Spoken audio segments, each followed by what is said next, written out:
Dark Discoveries is a podcast that dives into the darker corners of history, mystery, and the downright bizarre.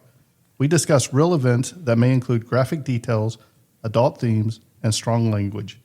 Not suitable for all audiences. Listener discretion is strongly advised.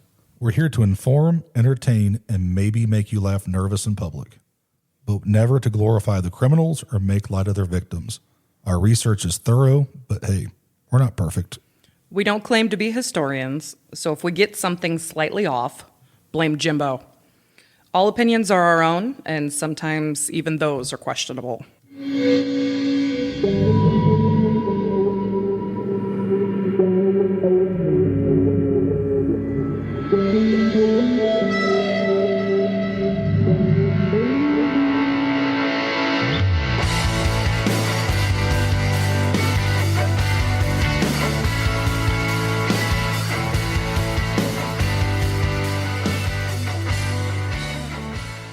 Welcome back to Dark Discoveries. I'm your host, Jimbo, and today I'm joined by these two cohorts of mine.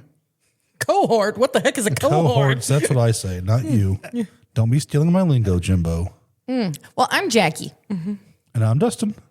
And No, you're tonight, Well, Dusty Bottoms.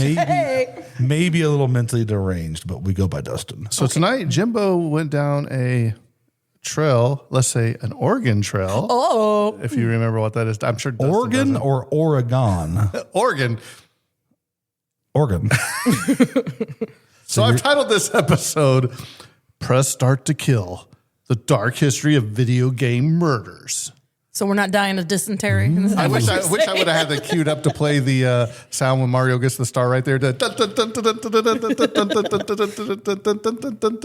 you've never played Mario, I have you? have. My wife's like one of No, the I didn't best say your Mario wife. I players said- of all time. I will put her up against anybody. Just saying. Is that a challenge? That is a challenge. The original Mario. The original Mario. Oh, I'm gonna build a team, and you're gonna hear from these people in the coming weeks and months.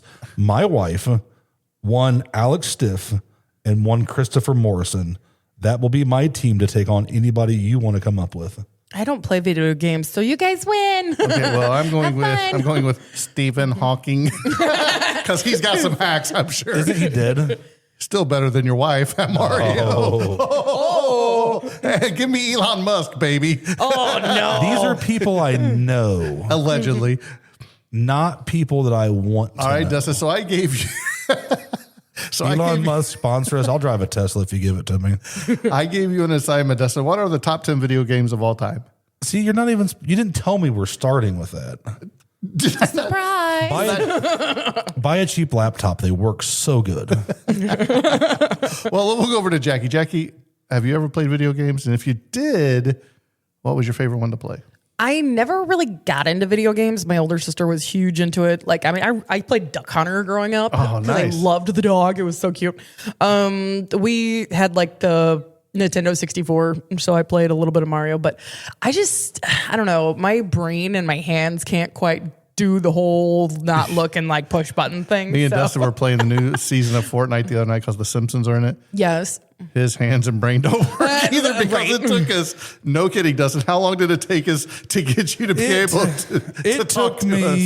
it took me a good 10 minutes to figure out that the cable had a microphone mute. Steve, I said, is your microphone muted? He's like, no, there's nothing on here. There's nothing. I said, Dustin, are you sure there's not a mute button? I used a Yeah. real microphone, not a gaming headset. So Well, I tell you what, I can Wii Bowl with the best of them. I freaking loved Wii bowling. That was fun. I used to but, Wii bowl yeah. from the recliner. Yeah, that's the way to do it. Flick your wrist. But no, I don't really game much anymore. Dustin, did you find your list? I lost it. Jackie, you want to get on your phone and pull it up? Let me see what we beat you can to it find once. here. Hang She's on. like, ta-da, number one, Let's Pac-Man. see. Top 10. Oh, not 10. You got to go more than 10. Do you? Because that would be a long, long episode. Well, you go through and we this is the Dark Discoveries list, so we can. All right, the pick top and 10 choose. video games of all time. Red Dead Redemption 2, Played Grand it. Theft Auto, Which one? They 5. They all Okay. fall in. They're really good. Mass Effect 2, The Last of Us, The Witcher 3, Wild Hunt, God of War, Metal Gear Solid 3, Super Mario World, The Elder Scrolls 5, BioShock. I think that's maybe more than 10. It gave me like 20, but hang on. Super Mario Odyssey, The Legend of Zelda, Animal Crossing, Doom, Final Fantasy 5, Resident Evil 4, Batman, and Bloodborne. Okay, so I'm going to go off of a real list from IGN. What do you think I just read? I was going to go to Rolling Stone, but I decided why go with Rolling Stone? You go to IGN. Number 15, Halo 2. Number 14, Castlevania Symphony of the Night. 13 is Hades, Hades. Is that how you say that? Hades? Hades. I didn't get an apostrophe. Him and Pegasus, man. Come on. Whatever that little French thing is you put on top of it. The French thing. Number 12, Grand Theft Auto 5. Super Mario Brothers 3, which I remember getting, going to a doctor's appointment and going to school late, getting the Happy Meal didn't come until after I smarted off to my mom and she smacked me.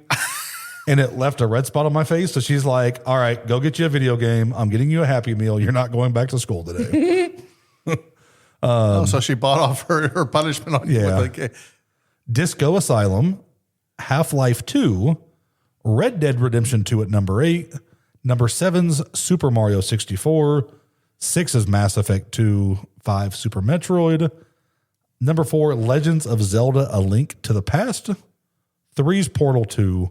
Number 2, Super Mario World. And do you have a guess at number 1? I would say Final Fantasy VII. Pac-Man? The Legend of Zelda, Breath of the Wild. It's good. It's a good game. But I like a Carnia of Time or whatever it was. Ocarina of Time? Yeah, See, I know how to say The that. Carnies. I like the Carnies. I'm sorry. I didn't have it in a little...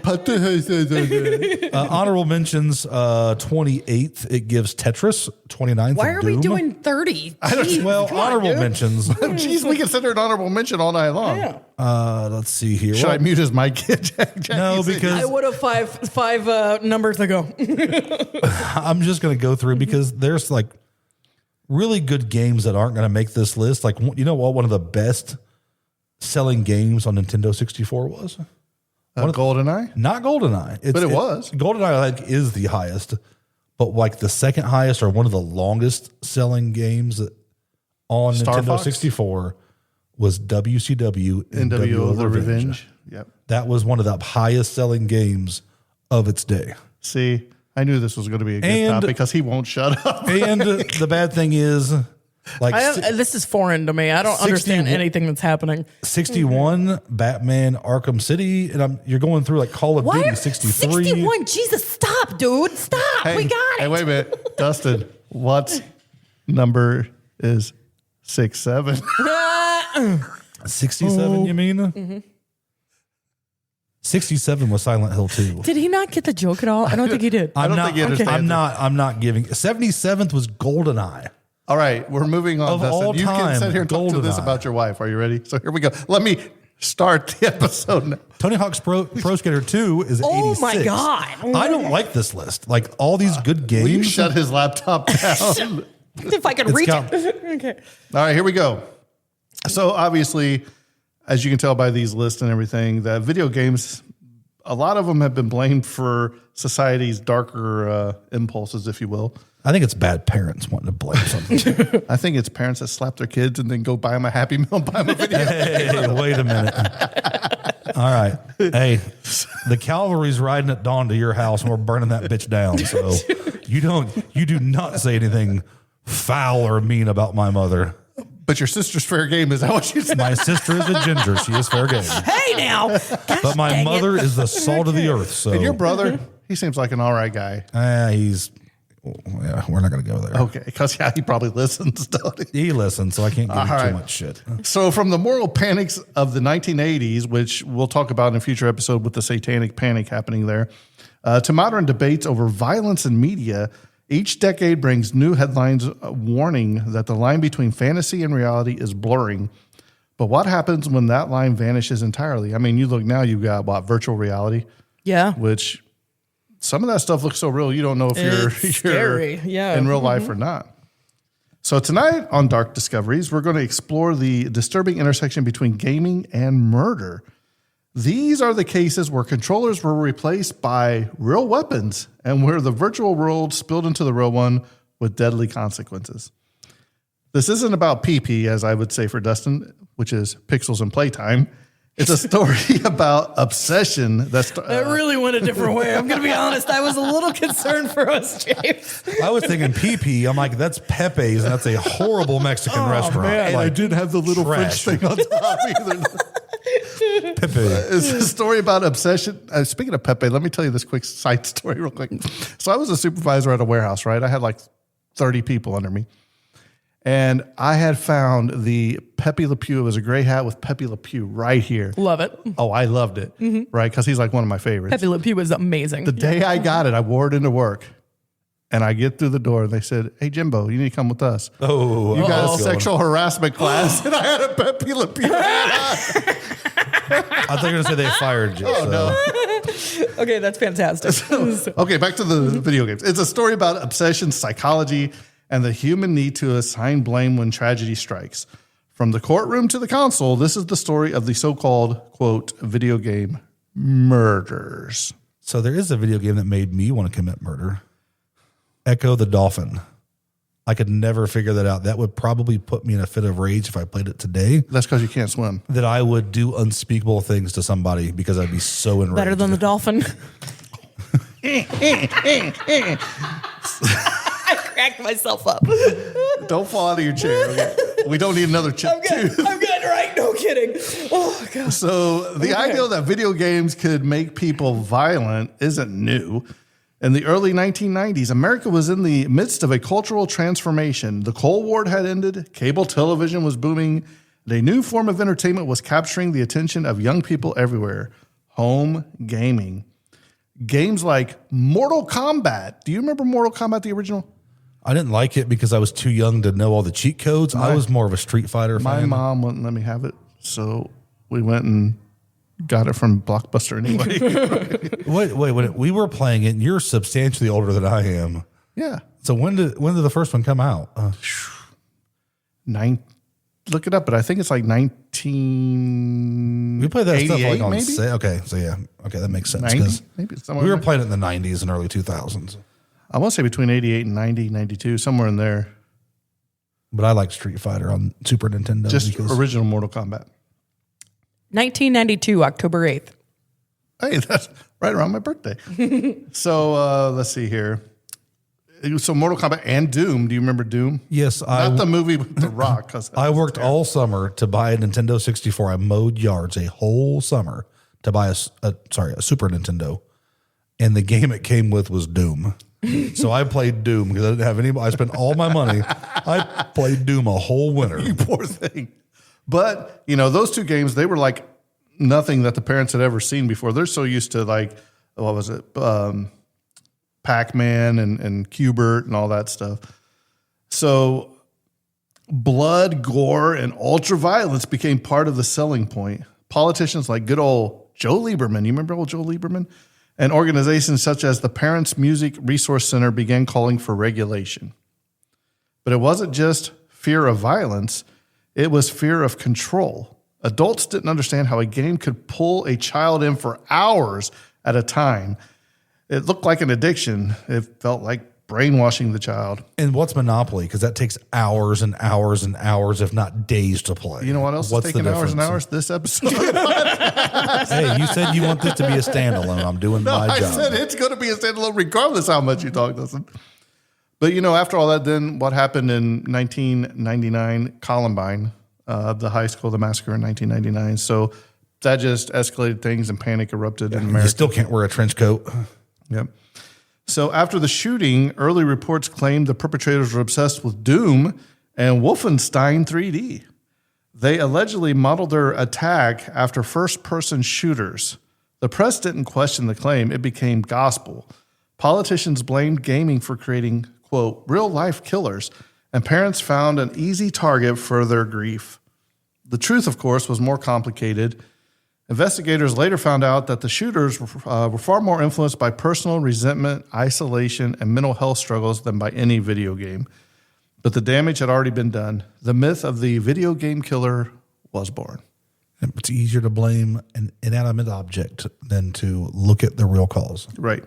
I mean, because heaven forbid you look at, we won't go there. And like I said, and it's not, making light of any of this with the murder. Like there's really, psychological stuff that was probably overlooked, and it was easier in the grief process to blame it on somebody else versus saying, hey, maybe I messed up, or maybe we didn't get them the right help, because Columbine was that stuff was a horrible tragedy. Well, let me ask you a question then.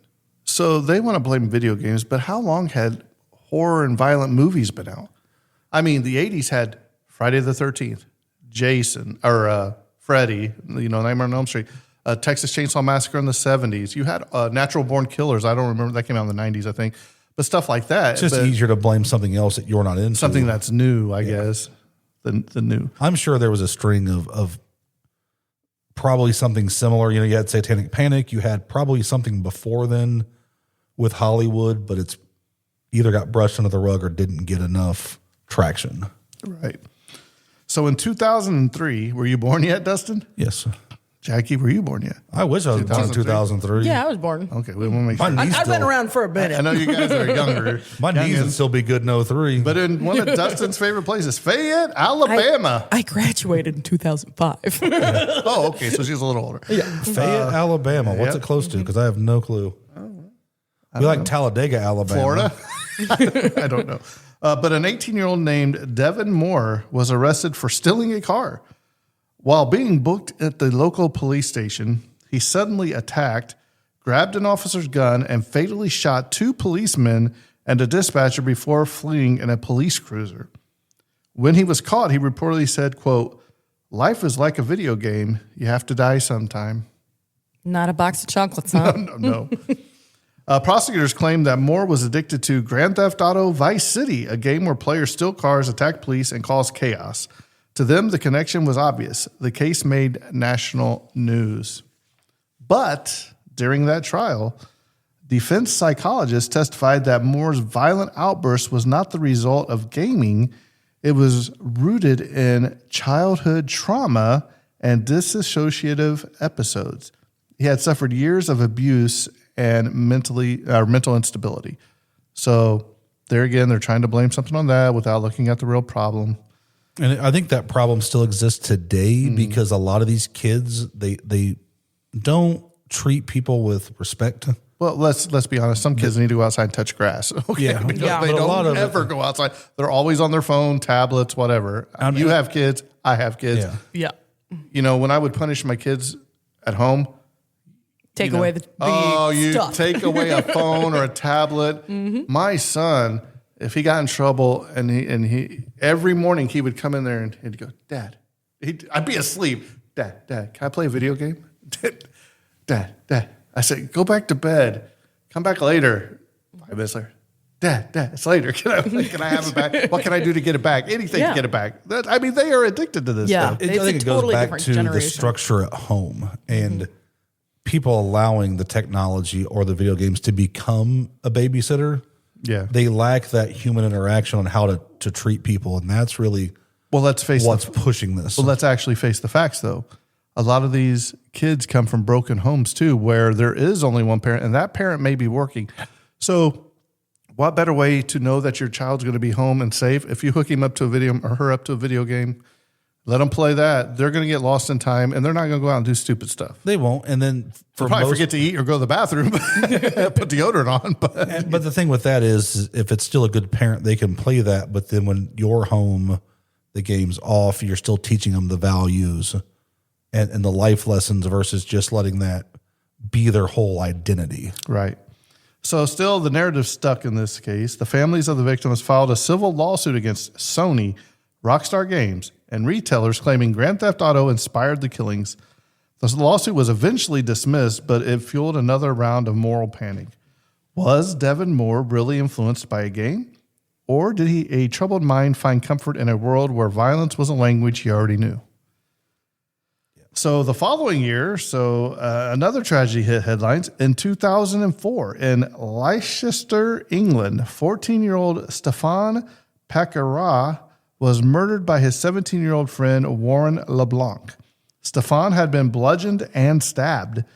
Almost immediately, newspapers claimed that Warren was obsessed with the video game Manhunt, a controversial title from, again, Rockstar Games, who did Grand Theft Auto, but it was known for its brutal execution and dark atmosphere.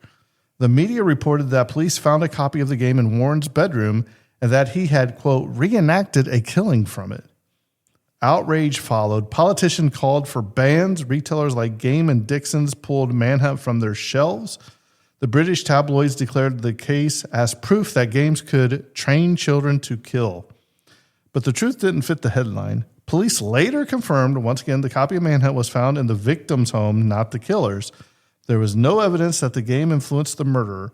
It was a robbery gone wrong, driven by greed, not gaming. Still, the story was too sensational to let go. The fear that games could rewire young minds lingered long after the truth was forgotten. See, and you can go back to with the Oklahoma City bombing, the Turner Diaries. Books have the same effect on somebody who is mentally unstable and is looking for a way to.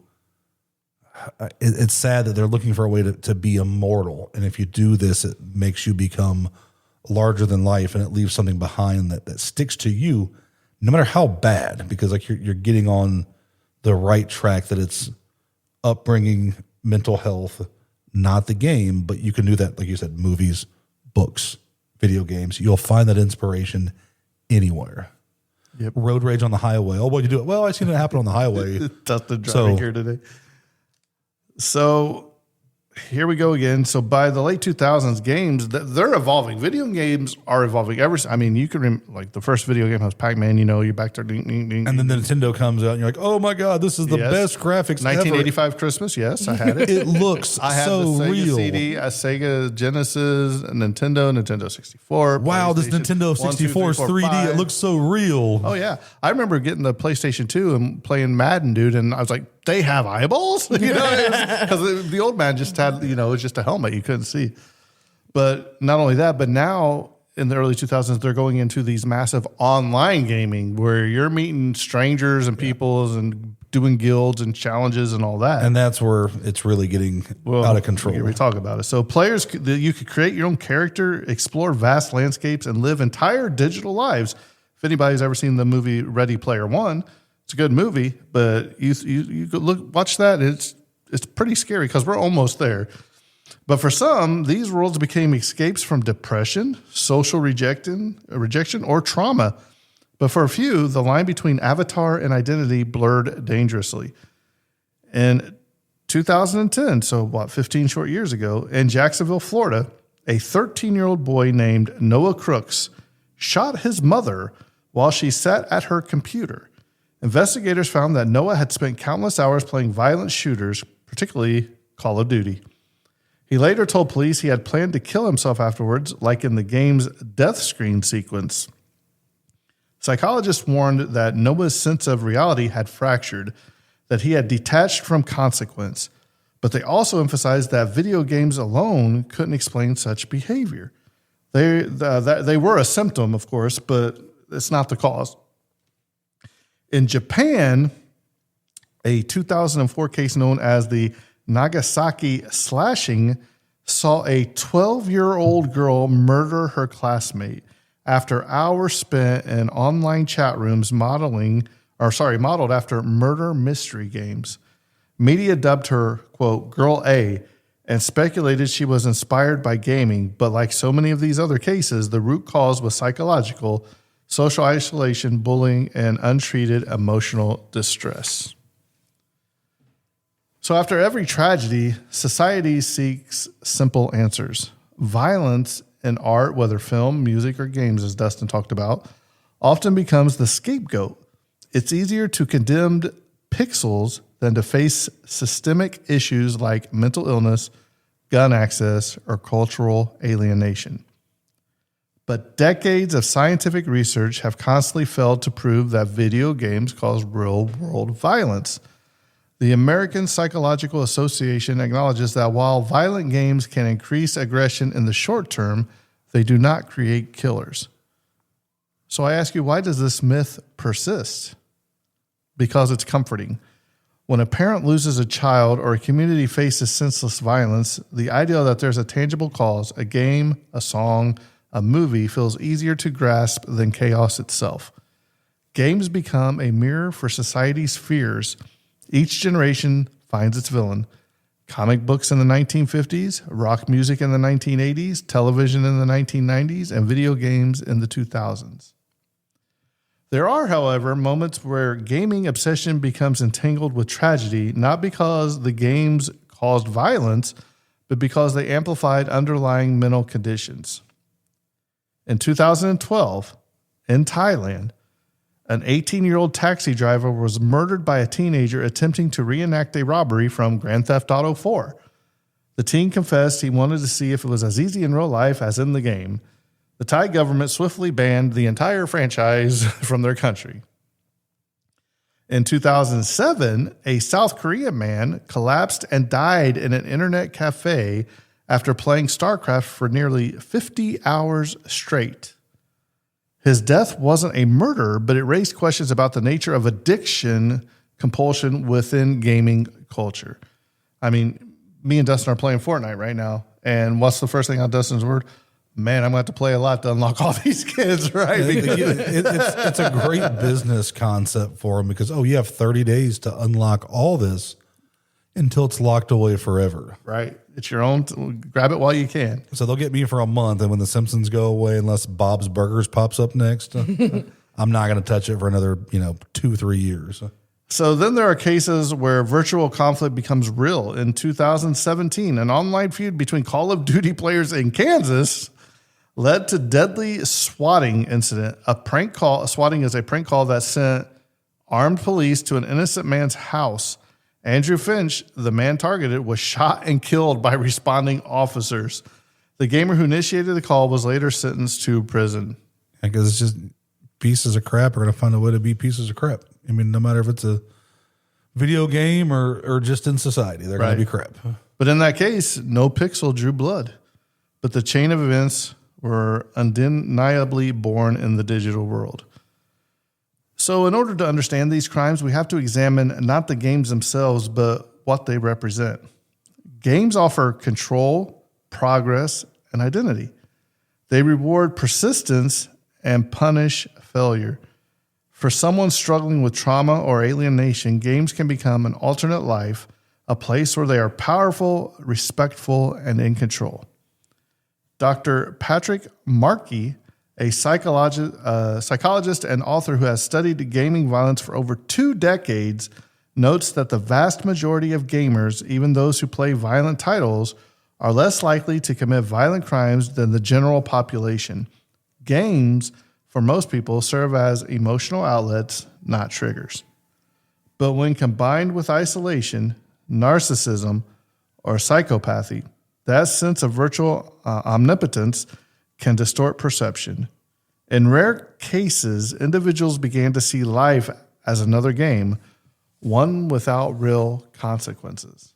That's where the danger lies.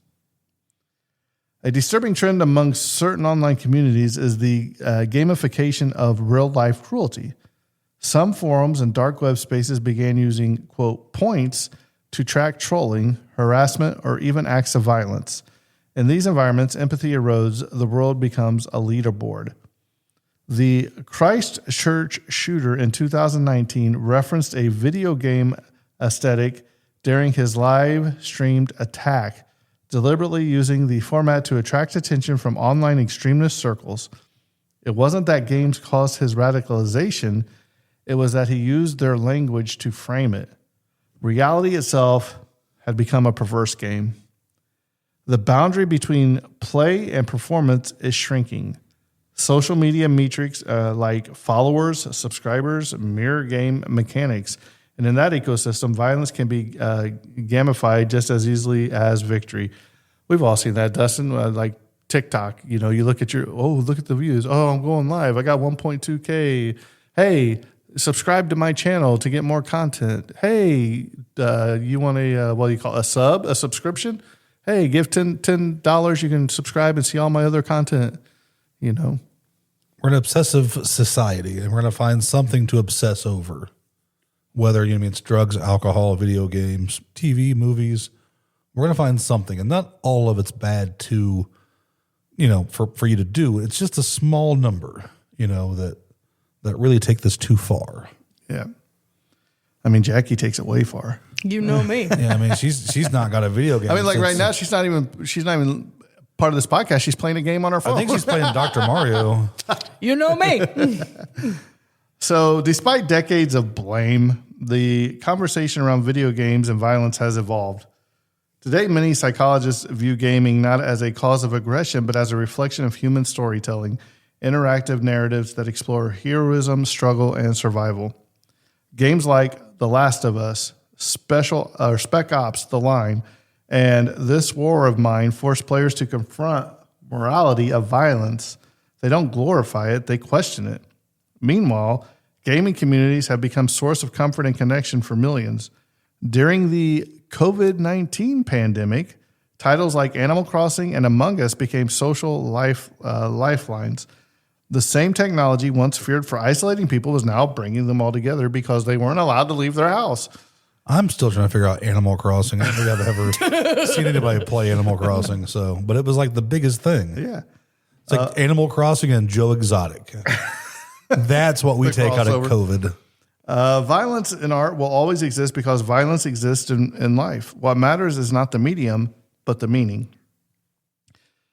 So the story of video game murders isn't really about video games at all. It's about fear of technology, of youth culture, of losing control over what we don't understand. Killing has existed long before consoles and controllers. Games may shape the way we express emotions, but they don't create them. What they reveal is how easily we confuse fiction for reality when tragedy demands answers. Devin Moore, Warren LeBlanc, the swatting deaths, the online radicalizations, each story shows us something about human nature, not about code or polygons, but about loneliness, delusion, and moral panic. In the end, perhaps the real danger isn't the video games that make us violent, but that they distract us from looking at the real source of violence around us. The screen goes dark, the games end, but the questions, those still remain. Ooh.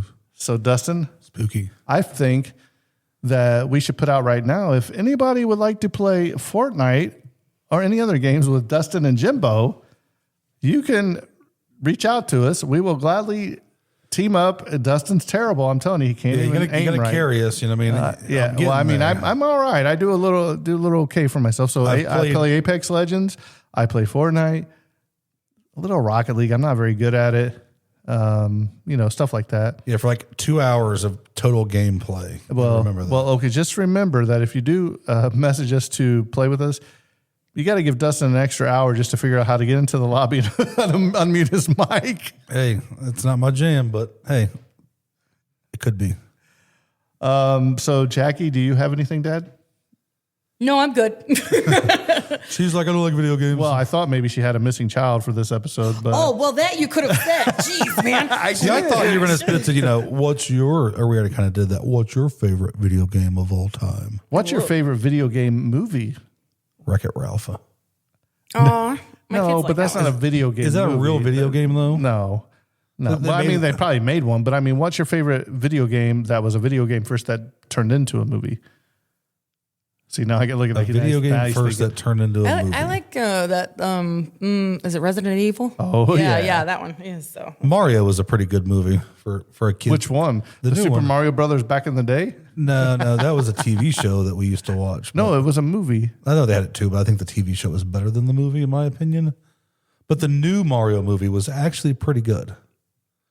Other than we had, looking at his face right now, Jack Black. Seth Rogen playing Seth Rogen, not Donkey Kong. Peaches. Peaches, peaches, peaches, peaches, peaches, peaches. I love you. Jackie, please save us. yes. So tonight, our missing child is Letitia Smith. Missing child case number M538645794. She has been missing since September 7th of 2025. from South Weymouth, Massachusetts. Her current age is 16, and any information about Letitia can please be turned into the Weymouth Police Department in Massachusetts. Phone number 781-340-5031. And we will put all of her information up on our social medias if Dustin can remember. I'm in a social media ban right now. I love our listeners. I just don't love being on social media. So I have a question. I'm older than you, probably by like 8 to 10 years, we'll say, give or take. Now, I was always around Indianapolis, the big city, and in our malls, we used to have places called like Aladdin's Castle or Aladdin's Palace, which was a video game castle. Yeah, you know what I'm talking about then, right? Did you ever go? No Jackie? idea what you're talking about. So they were like in the mall you could go and they had there was like a video game where you go in there and put quarters in machines and it was just a mall arcade. Mall arcade. No? One of my favorite places. Showbiz Pizza? Okay, Showbiz Pizza, I know. Okay. Yeah, okay. Imagine the going name? to Chuck E. Cheese, but you go to the mall and you don't get pizza. Whoa. We don't talk about Chuck E. Cheese because it was Showbiz Pizza before Chuck E. Cheese there, youngin'. But extra points, if anyone in this room can name me what was the name of the band in the middle? No idea. Dustin? Do you remember? Showbiz Pizza closed when I was really young, but we're going to say it's just the Showbiz band. No. I can't believe it. Okay, well, I don't know. stay tuned. Dustin will have to look it up and tell you. So one of my favorite places, and it falls under video games in my opinion. If you ever went to Gatlinburg, Tennessee. The Thai place, the Titanic, or whatever you're talking about. I'm sad that closed too, but in Gatlinburg, Tennessee, one of my favorite things to do there was to go to the pinball machine, like Hall of Fame. Oh, yeah. They closed it, I think. Maybe it was the building next to it changed, but I love going and playing pinball. Like I suck at it, but it's like, give me $10-20 in quarters and I'll play pinball all day. Right now, you can go to Costco in Greenwood and get the new Star Wars pinball machine at Costco. It's like $5,000. Shout out to this amazing little place in Crawfordsville called Bonus Pints. And they have a record shop in the front. They've got actual arcade, like pinball arcade, all in the back. It's so much fun. So yeah. Where is this at? Because I live there and don't even know where it's at. I said Crawfordsville. It's in Logansport. Okay. So. I'm not driving to Logansport. Sorry. Yeah, no, it's a blast. Now, Charbet is a great little drive-in Logansport. So since somebody wants to leave us reviews about food, one of the best milkshakes you're going to get. And well, see, he says this every time we talk to him because he's like, if you go to Portillo's, you can get the chocolate cake shake. Yeah, the chocolate he does it every time. I love that you two just finished each other's the chocolate cake shake is good, but it's not an everyday He is thing. kind of like my long lost brother. He is. He is. I love it. It's just a treat every now and then. But like, you just give me a slice of cheesecake, I'm good all day. Like I bought maybe a whole. I love cheesecake. I maybe bought a whole cheesecake on Monday. And it's gone today on Tuesday. Maybe it was Saturday. It got 8 Saturday. It's so good. It was like an 8-inch, so it wasn't like a But huge it's gotta one. be like the good cheesecakes. It not was. like the Walmart crap. Like, give me Cheesecake Factory cheesecake. Well, I'll Freaking eat love that. anything. Well, so it's like Oh $15 no, I'm a a cheesecake slice. snob. I love it. Speaking of that, I took my wife a piece the other day, and it was a raspberry cheesecake. I love wait a raspberry. minute. Some sort of was a raspberry cheesecake with some sort of man. Now I'm gonna. I think. Oh, it was a peach. It's called Peach Perfect, I think, and it was a peach cheesecake with raspberry drizzle over the top. Yum. So, good. yeah, she My liked it. favorite, it's key lime and mango, and it's ridiculously I'm just amazing. coming along to key lime. I didn't like key lime before, but I had some on vacation that was good. I like when you go, like Meyer has them, and I consider that okay.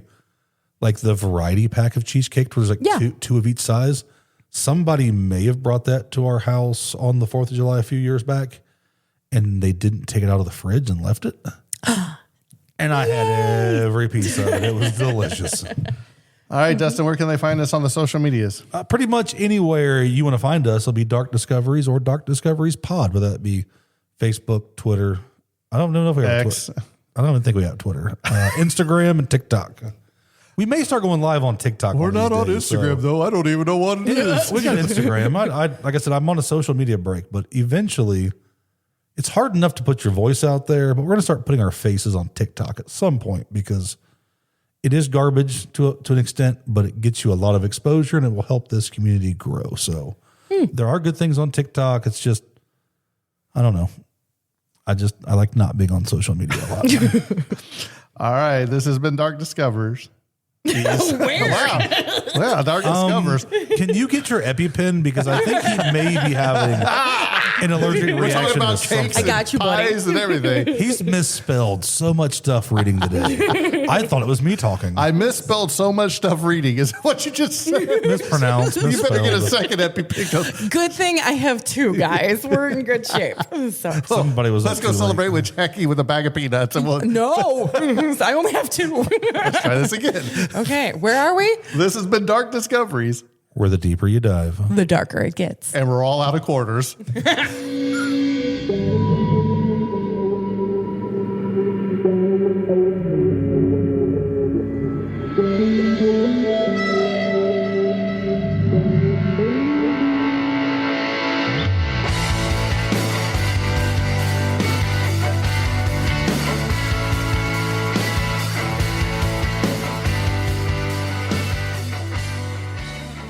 Joke's on you. I got a fistful of quarters. That's not funny. Well, if you're going to have video games, you got to have a roll of quarters. I got to. Not today. They just take your debit card. Right? I like the places that still use quarters.